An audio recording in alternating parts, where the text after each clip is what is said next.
Hello, fellow movie Crusaders, and welcome to our latest episode. My name's Sean Wasker. With me, as always, is Brian Michaels, and today we're reviewing the third in the Knives Out trilogy, Wake Up Dead Man.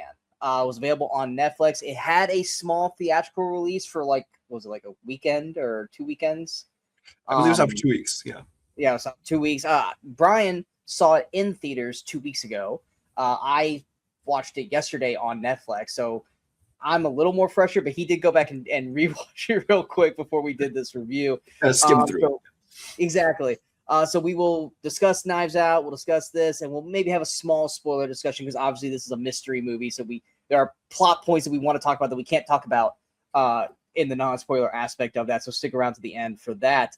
But yeah, for me personally, I love the Knives Out franchise. I really enjoyed the first one. Fantastic cast. Loved the back and forth banter. I didn't know I was gonna love Daniel Craig's like foghorn leghorn accent, but then it grew on me like halfway through the film. And then I loved Glass Onion. Glass Onion and Knives Out are two wildly different films, but they both worked to me near perfection. I think I gave both of them 4.5 stars, and I love both of them immensely. So I was definitely intrigued going into Wake Up Dead Man because once again, Benoit Blanc is back, and and Ryan Johnson directing it again. And Brian's in agreement with me. Not the strongest cast compared to the first two films, but still big names. It's not like that; these aren't like names in this movie. Just not as exciting names as the first two films. But yeah, what were your anticipations of this one based on the previous films? Well, yeah, because I like both the first two films, especially Glass Onion. I mean, as much as I loved Knives Out, I actually like Glass Onion even more. I think I like Glass Onion more every time I rewatch it. Yeah, because I rewatched it again right before I went and saw this. I rewatched the first two. Yeah. First, I just want to say I wish they would just call it the Benoit Blanc series instead of calling it the Knives Out mystery. It's like Benoit Blanc Chronicles or the Benoit. It only had things to do with one movie. There's nothing in these that has anything to do with Knives Out. You don't need Knives Out listed anymore. It's called a Benoit Blanc mystery. Or because I mean, it's kind of the modern, Agatha Christie or like with the Hercule Poirot or Sherlock Holmes or something. It's people will recognize the name now. There's enough movies out. But anyway, yes, I agree. So I was really looking forward to this one. When they did announce the cast of it, I was disappointed to say the least, because I do think it's the weakest cast by far of the three. Now, I want to clarify. I'm not saying that they're weak actors. I think everyone in there is great actors. Just like you said, they weren't exciting to me. It's not the people I want to see on screen. It's like they're good actors who I don't really care that much about. Is what it comes down to. They're names, but they're not ones that jump off the page. I mean, you got Jeremy Renner, you got Glenn Close, you got Josh Brolin, but the rest are like young actors who are really only a few films deep into their career, but they're well known, or they're TV actors like Kerry Washington, who does movies but is more known for her TV. But even people like Glenn Close and Jeremy Renner, especially, it's like they're people that like I like them, and they're talented actors, but they don't excite me. I never go see a movie going, "Oh, yay, it's that new Glenn Close movie," So I mean, you're not wrong. So I went into this movie anticipating it, planning, expecting to like it because it is Ryan Johnson who wrote and directed the last two, and they were phenomenal. And they've got a talented cast. I will say that they're a talented cast for this one, but I was not excited about it. But I was definitely interested. And for the record, if you have not seen the first two Knives Out, you do not have to watch them before you watch this one, and just like with Glass Onion, they're obviously all based on Benoit Blanc's character doing these mysteries, but they don't like intercut or connect with the previous mysteries or cases. They don't even mention them. Usually if they go, "Oh, you're the guy who solved," and it's some random case that we've never even seen. In all three movies, it starts out with like this guy is like this legendary investigator people have heard of, because there's somebody in every movie is like, "You're that guy." But they never mentioned the case from the movies. But there's never any connection. There's never any reference to earlier ones, so you don't need to know anything. From the so if you guys are like, "Well, I have to watch the first two," first off, you should watch the first. You should watch those because they're amazing. But if you feel like you're going to be lost going into this, you won't. Except that you just don't maybe have some. You're not going to have as much time with how Benoit Blanc is. But even then, I don't think it's like I don't think Benoit Blanc in this movie is like his character has grown or developed or anything from the first two movies. I think it's just the same. It's like he shows up and he is this character, you know. I'll tie into that more once we jump into it. So except for the hair, I like to do hairdo. Just saying. Yeah, the hair. I think I prefer in terms of style, like first Knives Out, he just looks like James Bond doing Foghorn Leghorn. Second movie, a little bit different, but still kind of like this. Is the first one was like actually got like kind of like a style. I kind of like that. And he's in a suit and all that stuff. So I definitely dug his look in this one. Yeah. Now the general story for this one is it's following the mystery is of the death of a Monsignor played by Josh Brolin, and everyone thinks it's he's not an apprentice, but he's like a priest apprentice. Like, what's the terminology they use for Josh O'Connor's character? Well, I mean, he's a priest there. He's just not the head priest. He's like second, or Josh O'Connor. Yeah, he's the second in command. And everyone thinks that he murdered Josh Brolin's character, and Benoit Blanc just shows up. Now, we're made to believe at the beginning of the movie that Josh O'Connor's character wrote to Benoit Blanc to come and help him. And then, of course, Knives Out does their thing where they kind of mess with the timelines of everything. But that's basically where the general thing is that your cast of suspects are the parishioners who are like loyal to the Monsignor, and they're the ones that are like at every sermon and everything like that. And then you got the priest played by Josh O'Connor, and then of course Brolin is the Monsignor who dies, and then Mila Kunis is like the sheriff of the small town, and then like I said, you got Benoit Blanc. So that's kind of where the main story plot is it's very intricate into the church and religion and the death of this Monsignor. So going into that though, Brian, what were your thoughts since you just recently kind of re-skimmed through it all? So you're more fresher than even I am. What were your general thoughts of Wake Up Dead Man? I remember my feelings about the movie. I just wanted to skim through it to remember any plot points I might be forgetting while we talked. I came out of this one having enjoyed it, but didn't love it. And I won't even say disappointed, because it kind of is right where I expected it to be, honestly. Because I do think that it's the least interesting to me cast of the three. I think the mystery itself is the least interesting of the three films.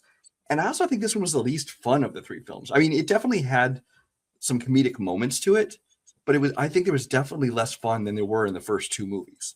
You take yourself a little more seriously here.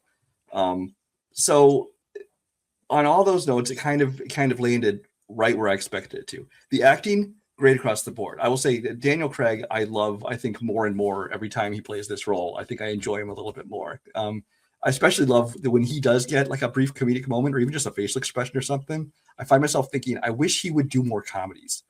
Because really, outside of what maybe Logan Lucky, I can't even think offhand of a comedies. Logan Lucky is literally the only one I can think of. I'm sure there's one out there. There might be something else in there, but I wish he would do more of those. Now that he's out of the handcuffs of James Bond, it's like, I hope he does more of that kind of thing.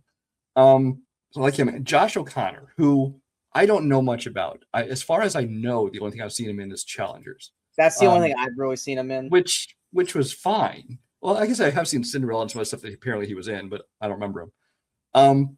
I'm not a huge fan of Josh O'Connor because I watched Challengers. I thought it was fine. I didn't love it, didn't hate it. It was kind of whatever. But I thought he did a phenomenal job in this movie. Like if I were making like Oscar nominations at the end of the year, I would actually probably put his name on the list because as much as the movie didn't blow me away, I thought his performance was great. The rest of the cast, he carries this movie. Yeah.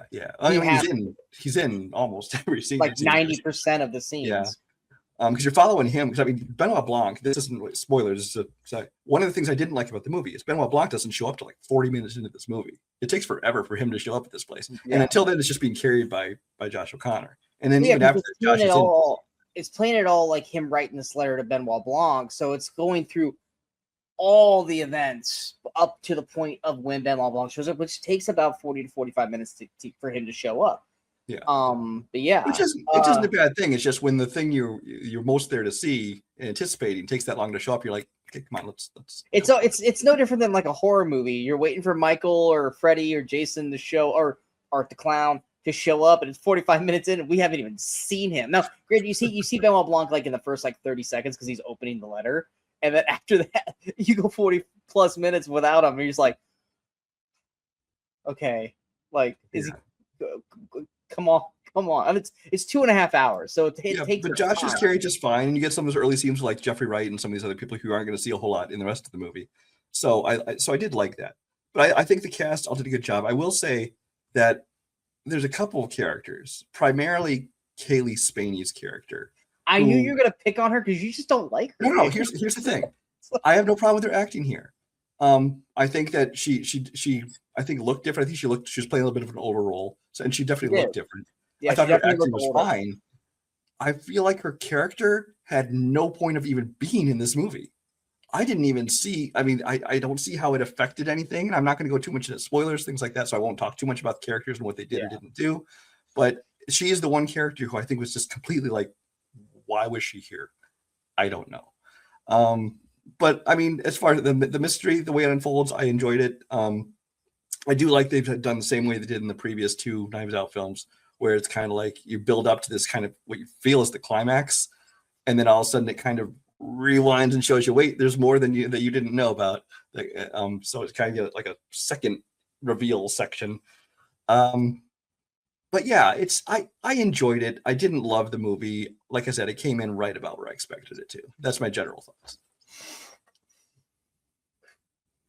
Okay. I was utterly disappointed with this movie. Because unlike you had gotten yourself disappointed before we even got to the movie because of the cast. You were already not disappointed. I just lowered my expectations. I was like, this is like, I was like, okay, if Rian Johnson casted these people, there's a reason. Like, I'm here for it. I'm excited to watch this. Like, I can't wait for this because I fucking love Knives Out. I went back and rewatched both movies again, so I was like in the Benoit Blanc, mindset. This is gonna sound stupid saying this, but I'm gonna say it. This is the least Knives Out of the three. I feel like there's barely any mystery with this. What I loved about the first two films, outside of the amazing cast, is each character, besides Benoit Blanc, are unique and interesting and fun and have this aura to their characters. You do that with the entire family in the first film.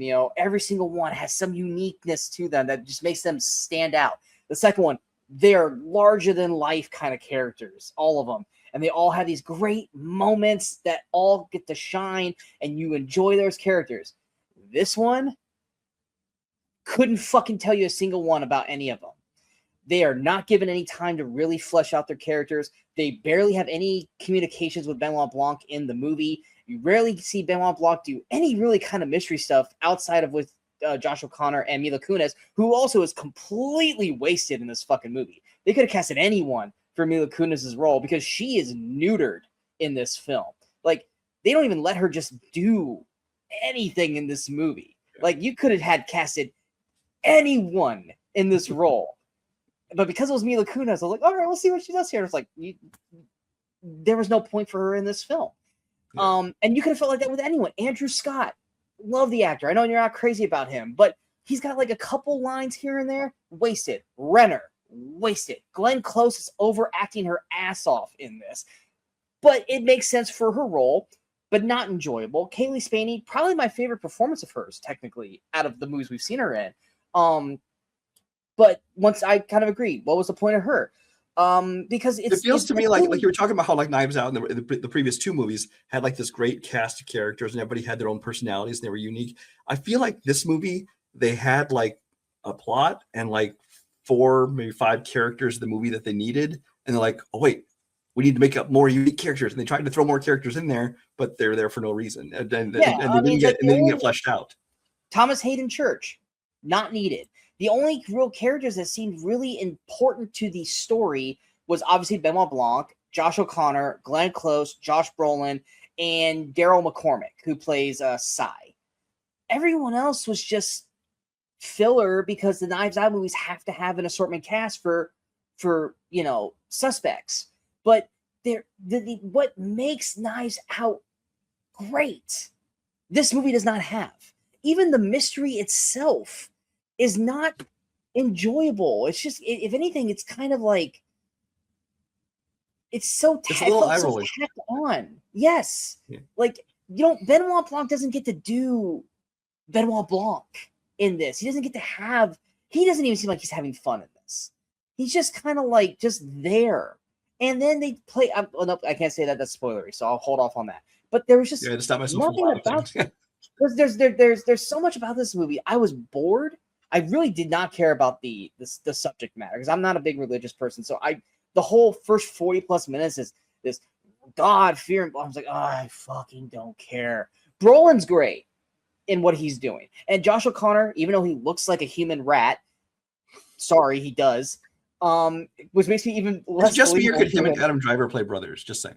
Honestly, they'd be perfect together as brothers. Put them in a comedy with each other. I want to see those two. Like, absolutely. So you get, the what if Adam Driver. Yeah, that would be that's a dream casting right there. I want them to play brothers, and I want them to be like he is in What If. But it's like he has this just look, and it could be just because I know him from Challengers and how he was in Challengers. Whether he's innocent or not innocent in this movie, I don't buy him as innocent in this film because he just has that face where it's just like, you don't have a likable face. I don't trust you. But everything that is great about these first two films is missing in this one for me. I never laughed. I never chuckled. I never went, that's a good line. There's everything that was good about the first two movies is absent in this. The first 45 minutes is a slog to get through for me. You left the masturbation conversation. Just saying. I felt just overtly like, okay. It was trying a little too hard. Yeah. Like he's fucking with them, but it feels so forced that like even Josh O'Connor's character should have been like, you're messing with me. And he doesn't. He believes it. And I'm just like, come on, dude. Oh, I think it's true. And anyway. Jeffrey Wright's character would seem very interesting to me. He's only in the beginning and the end of the fucking movie. I was like, he should have been in this more. No, I was nothing against the cast in terms of acting, because like you said, the acting is great across the board. I wasn't hugely crazy about Glenn Close's performance, but once again, she's playing a character, so it's like it is what it is. The flashback story of like Brolin's, mom, didn't care about. Nothing for this worked for me. It really didn't. And when I give my score, it's still going to be kind of favorable because in spite of all that, visually, everything looks great. The cinematography of the movie, fantastic. The acting is great across the board. It's the subject matter, the story, the execution of said story, and just the very tacked on mystery twist ending, which is usually brilliant based on the first two films, just felt bleh by the end. Like I was literally watching it last night and they're going through everything. First off, I hate how they led to it. That pissed me off because that's very un-Benoit Blanc. But just as how they're going through it all, I'm just like, is this really what we're doing? Because no. Like, please do something to make me change my mind on this movie, and it doesn't, and the movie ends. Utterly disappointed with this. I still gave it 3 stars, but it's a low 3 for me. It pissed me off by the end because I loved the first 2 films so much and re-loved them, rewatching them again. And this one, I was like, I have zero interest in watching a single frame of this one. Ever. Yeah, I don't think I will go back and watch this one again. I mean, I was fine to sit through it once, but I mean, unless like my wife came to me and said, "Hey, I want to watch this movie," like sure, I'll sit down and watch it. I didn't hate the movie, but I don't have any. I don't think I will ever go out of my way to watch this one again. And for all the same reasons we already discussed. Plus, I'll talk about it in the little bit of the spoiler section. But I will say I also found it super predictable. At least some of the broad strokes of it. There's some little things I didn't see coming, but yeah, it's okay. I gave it, I gave it a 3.5, but it's like a just barely 3.5. I struggled with a 3.5, and I gave it the just barely 3.5 based on just like the acting and Daniel Craig and Josh O'Connor. So yeah, if Kimberly decides she wants to watch it, then I will go back and rewatch it with her. I don't think she's even seen Glass Onion yet, honestly. Oh, that needs to change. That one is still my favorite of the 3. For me, it's like Glass Onion, Knives Out, and then Wake Up Dead Man's down here. It's kind of like that too for me. It's like Glass Onion's just like they both got 4.5, but like Glass Onion's just a little bit higher just in terms of enjoyability. Mm-hmm. And then Knives Out, and then Wake Up Dead Man is like all the way off the board. But yeah, it just was an utter disappointment for me. I expected it's one of those, like, it's not that I even expected more, because like in terms of like execution, for the most part, it's good. It's just compared to the other two, it just almost seemed like he didn't really want to do a mystery, because it doesn't feel like much of a mystery. It just feels like he really wanted to tell a very dramatic film about these two characters, the Monsignor and the priest, and then I guess we'll tack on Benoit Blanc to make it a Knives Out movie.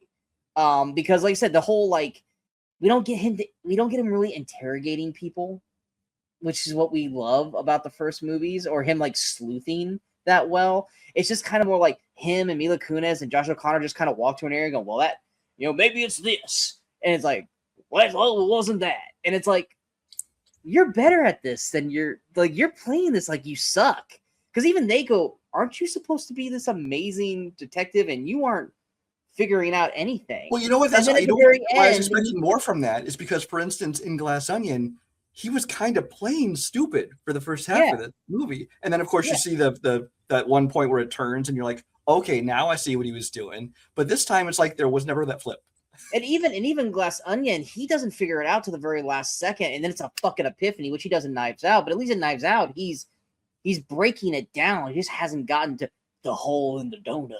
But in Glass Onion, it was like, once he figured out, he's like, it can't be that basic stupid bitch stuff. Like, he's trying to think it's way more methodical than what he does. That's why he's so pissed off and angry at the end, which is what I loved about his performance. In this one, it just like, once he figures it out, he's just like, yeah, whatever. And I'm like, no, that's not what Benoit Blanc's like. It's not. It's like, it doesn't even feel like his character. It's like, it feels like I've said this in like Dawn of Justice, where it's like, Zack Snyder wanted to make a Batman movie, but he was forced to make it a Superman sequel. So Superman's in the movie, but he really wanted to make Ben Affleck's Batman. It's like movies like that. It was like, I feel like Rian Johnson wanted to make this movie about this Monsignor and priest and have some elements to it, but no one was going to sell it. So he's like, it'll be a Knives Out one. Cause it just doesn't feel like Prometheus, a Knives Out. Same thing. Ridley Scott had some ideas. The studio wasn't going to put money in. So he's like, fine, we'll call it an alien movie.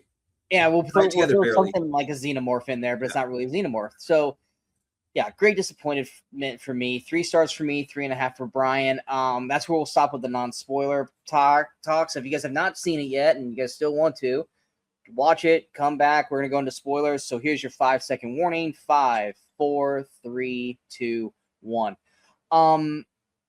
Yeah, the one part that really pissed me off, because it just like, and I get it. I get where they're doing it. Like, it's like, I understand it. I don't like it. Is when they do the scene where, like, you think Brolin's still alive, like, and he gets out of the tomb, and like in the night, like, you clearly see that is Josh Brolin. But then, like, when they're going through it at the end, oh no, it's Thomas Hayden Church. I'm like, no, fuck you. Like, we clearly see that's Josh Brolin's face. Don't then act like, because it was dark and stormy, you guys thought it was him. But it was actually, no, Thomas Hayden Church and Josh Brolin do not look alike. I don't care. If you want to do the scene the way you did the scene, that's fine. But then have him partially in shadows or something. Exactly. Don't have it where you show us something false. Like, just show the long hair and the beard, but don't show, like, here. Because you can clearly see that's Josh Brolin. And don't come. Yeah, I wasn't sure. I meant to go back and check that, but I didn't like freeze frame it to see if it was clearly him. No, it clearly was. So I was like, okay. So the twist is going to be, how did they make him look like he died? Because his body is on the slab on the table. Well, that's what I was assuming, because I hope they're not really actually going supernatural or religious, because I'm like, that's ridiculous. Let's not go that direction with the series. So I'm like, clearly then it turns out that, Josh Brolin faked his death again, because we saw him. I didn't think of it being an imposter. Like, Josh, he faked his death somehow. Like, they use some kind of drug that makes him appear dead or not. And then I kind of figured on the, when he made the coffin, that it was a breakaway, he'd be able to get out of the coffin, and because the thing was in the tomb. So I predicted parts of this thing. I didn't predict like the thing with it being Thomas Hayden Church, because they misled us on that kind of stuff. But also the Glenn Close thing from very early on. I know everybody, when they watch Whodunit, is like, maybe it's that person, maybe it's that person. It's the whole point. You're supposed to guess it's every single person. 100%. With her, from the beginning, I'm like, I know she's part of it, especially as the movie went on and her part was so relatively small. I'm like, there's no way Glenn Close is playing this tiny little role. She's definitely involved in the end. She was too much, and I'm not talking about in performance. She was too much like Jamie Lee Curtis in the first movie. And the first movie, Jamie Lee Curtis had nothing to do with it. And I was like, they're not going to do this again, where they make this big, loud character, and she ends up having nothing to do with it. I was like, in terms of the plot, she's the only one that makes sense with a helper. And even then, the whole helper plot with Renner still just doesn't, it doesn't sit well with me. Like, it just felt very tacked on. Like, why would he agree to go on along with it? Exactly. And it's like, but like, there was no point to 90% of the characters in the movie, like you said. Every person they made up character, they made up like maybe some kind of motivation they had for it, but none of them were convincing. None of them, I didn't find any of them interesting. I didn't care about Andrew Scott as a writer. I didn't care about, Kaylee Spaney as somebody who's they think might get to walk again. I didn't care about any of these characters. They never gave them moments for you to care. Yeah. They never had these scenes where they could build. The first two movies, they gave time to Don Johnson and Michael Shannon and everybody. They all got moments to build their characters up. So it's like, oh, it could be anybody. And they're like, oh, but I like all of what they're doing with every one of them. Same thing with Glass Onion. Everyone had moments. And even the people that had moments, like we have Kerry Washington and then what's his name as her supposedly brother.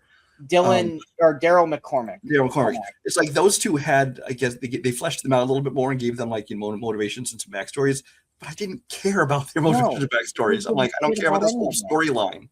Because they spend 90% of the movie on Josh O'Connor, which is the problem. Now, yes, Ana de Armas is in most of Knives Out, but she's like the fly on the wall. And everyone else is acting around her, and you're watching her watch everybody else. But with Josh O'Connor, you're watching him for 90% of this movie, and everyone else is just kind of like in the background. And they're not focusing on these characters. They'll come in, they'll say like a little line, then they'll walk away. It isn't until literally right before they give away the mystery do they show this one scene with them and Brolin that all of a sudden gave every one of them motive. At that point, you're way too far into the film, and you're way too late in the movie to have dropped this scene because you have done zero build to make us care about who the killer could be because of this one random ass scene. Now, have you dropped that in the middle, or you didn't even drop that when they initially did the scene when Josh O'Connor overhears it and we actually saw the whole thing? Then it'd be like, oh, okay, now we know what Daniel Craig has to work with, and now we can see him try to do his Benoit Blanc and weave his way through. But we don't. It's a tacked on scene, like 10 minutes before we get the reveal of everything. And by that point, it's like too little too late at that point. And then to do the whole, I just can't solve it. And then everyone fucking leaves. And it's like, there's Damascus moment, he sees the light. And I'm like, I don't understand the point of that. It's like so, why did he suddenly decide he wanted to let this woman confess? I mean, how did she, if he somehow knew that she was going to confess and he's like, fine, let her do it that way because then she can confess to the priest and she can, she'll still get arrested, but she'll get to have her religious redemption or whatever. I'm like, okay, I get that. But there was, unless I'm forgetting something, nothing up to that point that indicated that he would know that she was going to confess. Did I miss something? I don't know. He claims that he knew that she was dying because of her chapped lips. And so, that's why he, did it to, get everyone the fuck out of there. But why did they have to leave? Unless they were thinking that... What is he saying? Did she take some poison or something? I have no idea what happened. Yeah, Renner gave her poison. Oh. And... so that's the part I forgot about, then. I think Renner gave her poison, if I'm trying to remember. Because, like I said, once it got to the mysteries part, I was so, with it that I was kind of zoning out. For me, there was a bunch of plot holes too, which I won't go into all the detail, but one of them that bothered me. Okay, so the priest who swallowed not Monsignor, not Bro. Is that Brolin's dad? No, is his grandpa? I don't know. It's his mom's. Yeah, it's his grandpa. Yeah.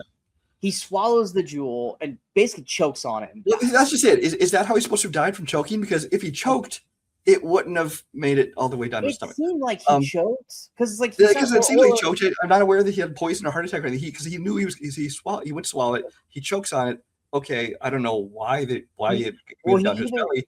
He either choked on it. Problem two, unexplained death. Guess what? They're gonna do an autopsy. They're gonna find a giant fucking jewel inside his body.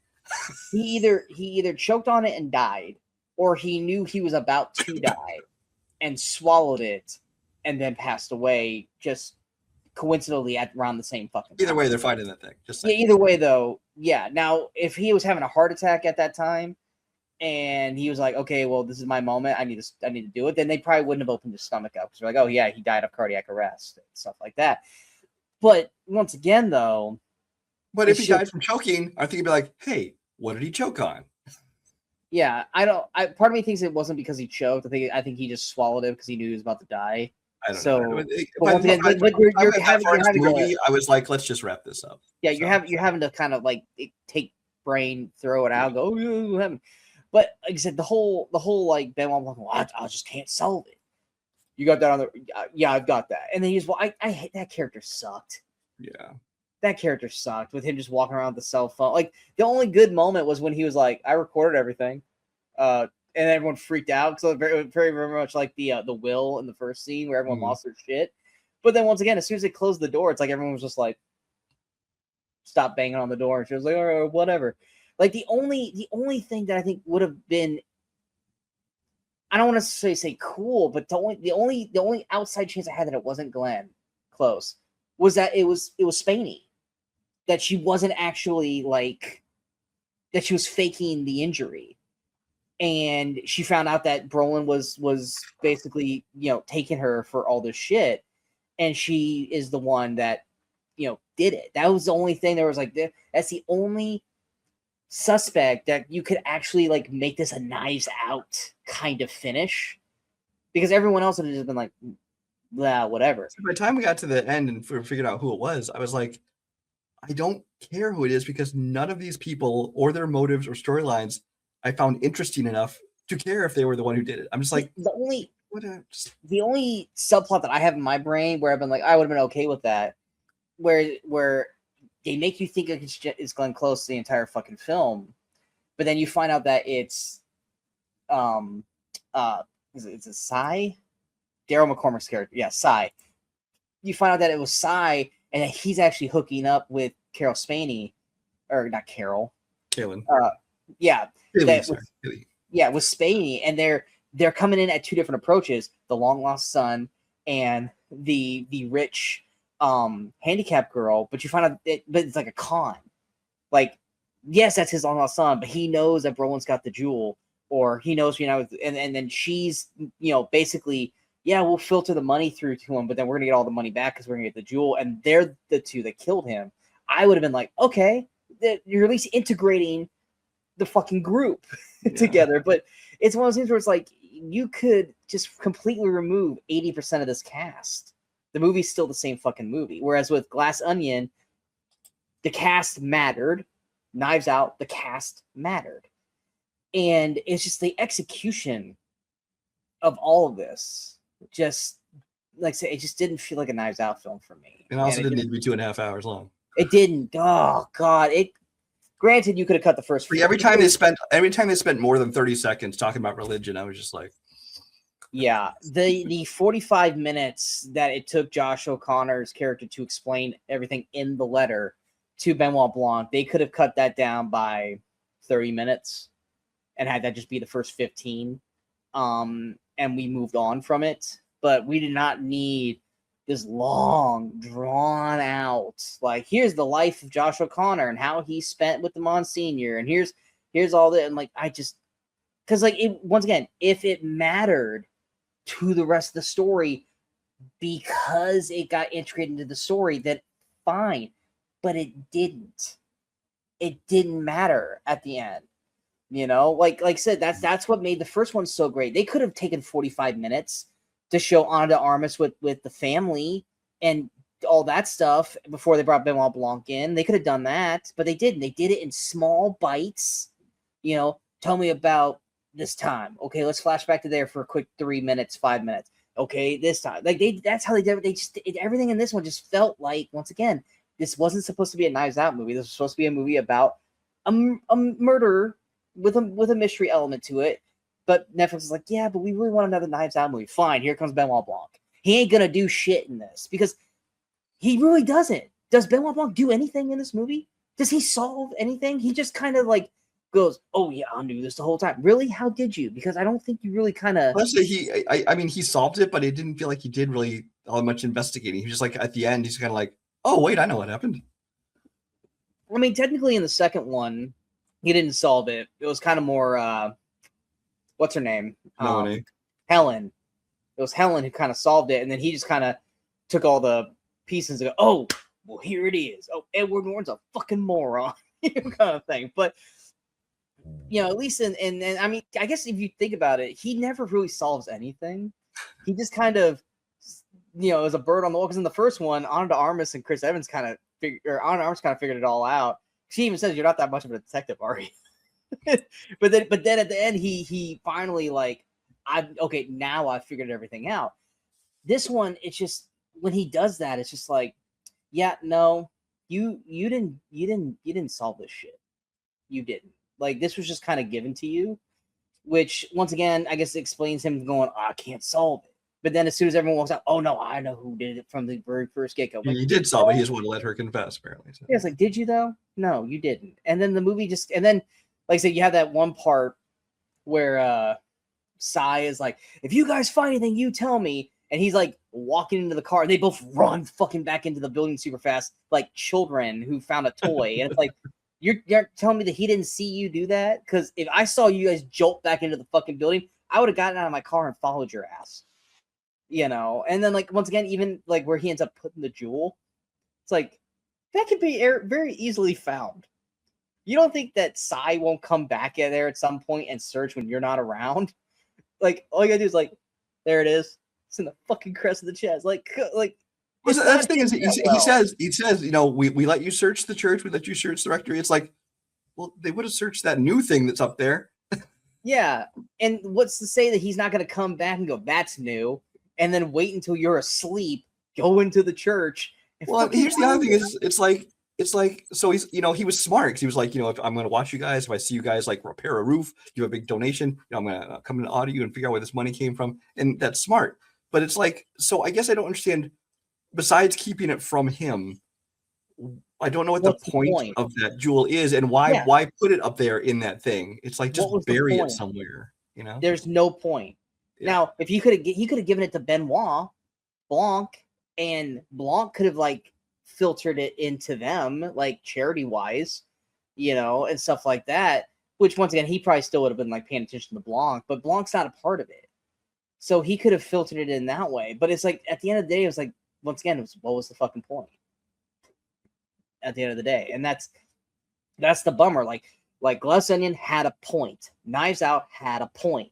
This one, you thought there was a point, but then at the end, I really feel like he wanted, like Rian Johnson wanted to take this Benoit Blanc, take this murder mystery whodunit thing, and he wanted to use it to make some kind of commentary about religion, not religion itself, maybe the people who, in their obsession with religion or their blind belief in religion or whatever it is. I feel like he wanted to do that. And it's like, that's just not the story most of us wanted to see. So it's like, I don't see this as a bad sign for future Knives Out movies. I think it's just a bump in the road.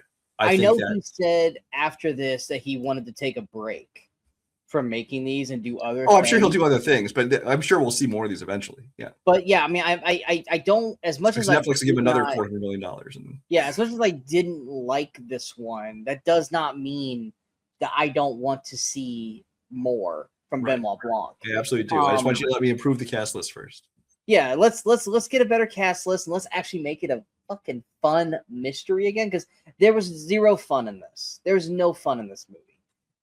There was maybe like glimmers of like brief moments where it was like, okay, that maybe could have been funny.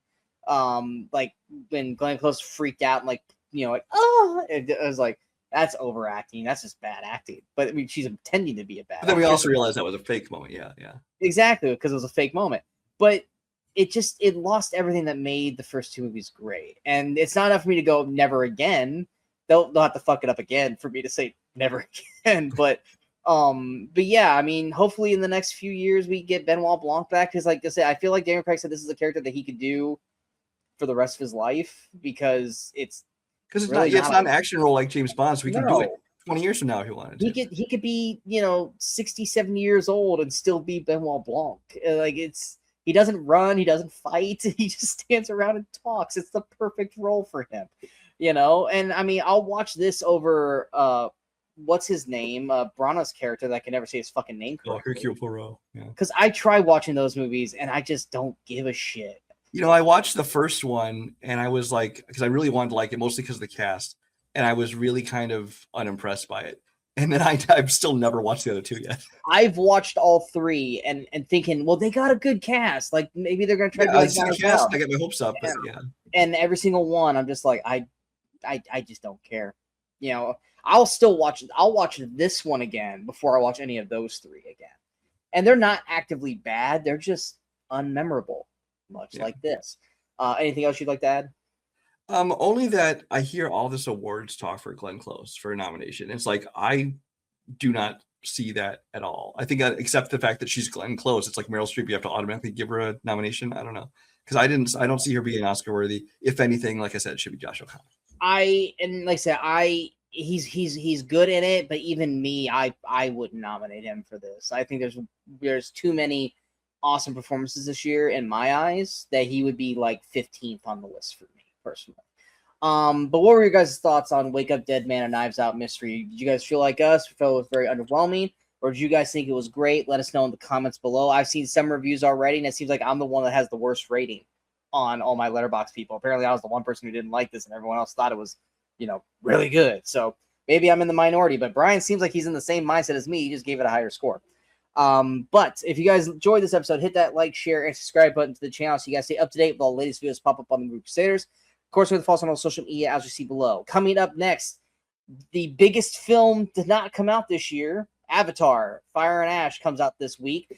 We will have a review for that, whether it's us together or me by myself. We'll see how that plays out. Probably do it. Yeah, we'll probably do it together.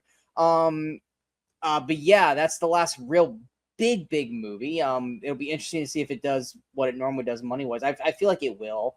But I think it'll like make a ton of money. I think it will. I predict it'll be the least grossing of the three, but that's only because the other two made so much. Yeah, it's still gonna make a ton of money. I think in terms of movies for the rest of the year, I think this and like Anaconda is probably the two that, if anything, we're gonna do any joint reviews on. It'll probably be those two. But like I said, we are nearing the end of the year, which means our big end of the year videos are coming out, where we will be going over our most disappointed, most surprising films of the year, and then of course our best and worst films of the year. And then once again, heading into 2026, we will go over our most anticipated films coming into next year. So we have plenty of videos coming out here in the next couple weeks, so feel free to check those out. And we'll be back here next week for Avatar: Fire and Ash review. I'm Sean Waskrew. That is Brian Michaels. We are the Movie Crusaders. And until next time, in case you don't see us, go watch some movies, go have some fun.